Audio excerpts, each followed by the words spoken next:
Have you ever woke up with a crick in the neck? It is one of the worst feelings ever.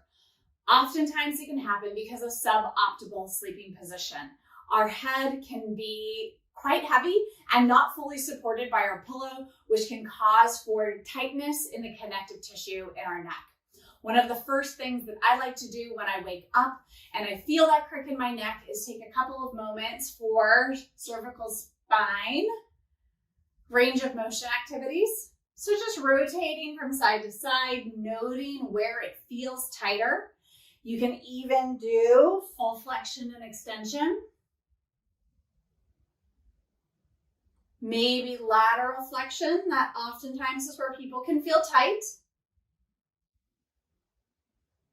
Lowering one ear to the shoulder, really try to let the head be heavy.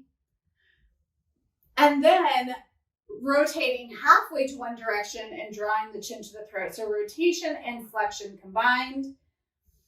Breathing into that. Bring it back up through center, over to the other side.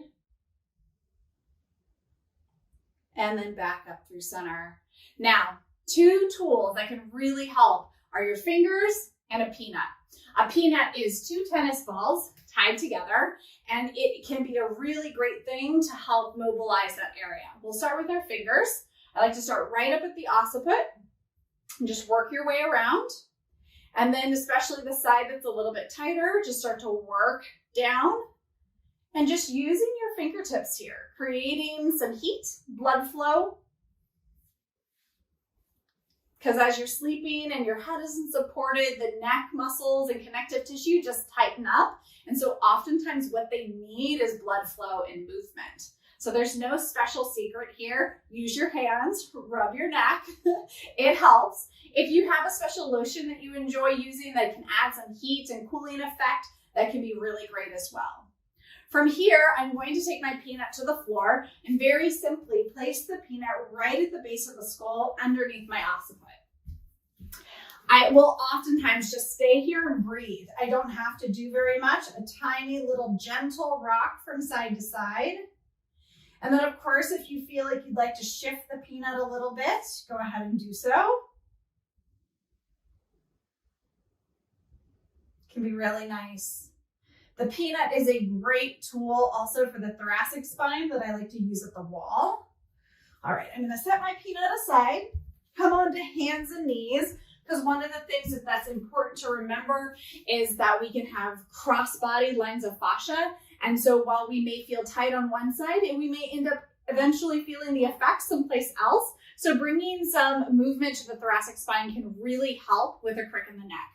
Coming to hands and knees, bring the hand behind the head, lift the head into the hands.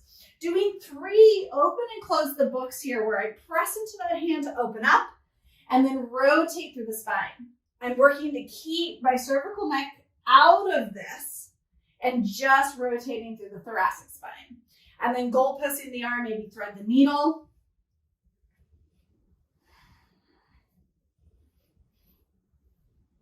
And of course, doing it on the other side, lift the head into the hands, rotation here.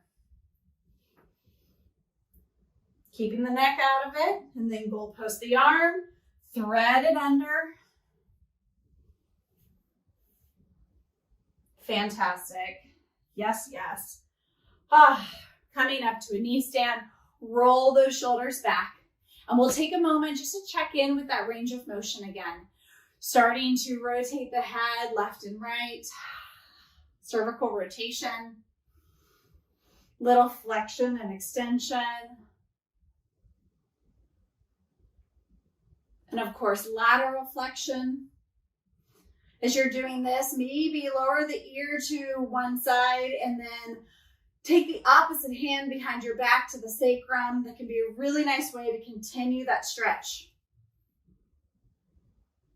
And then bring it back, lowering the ear to the other side. Opposite arm comes to the sacrum. Breathing here. Bring it back up through center.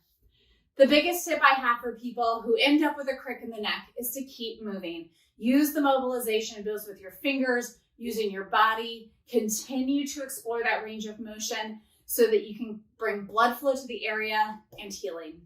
And you'll feel better soon.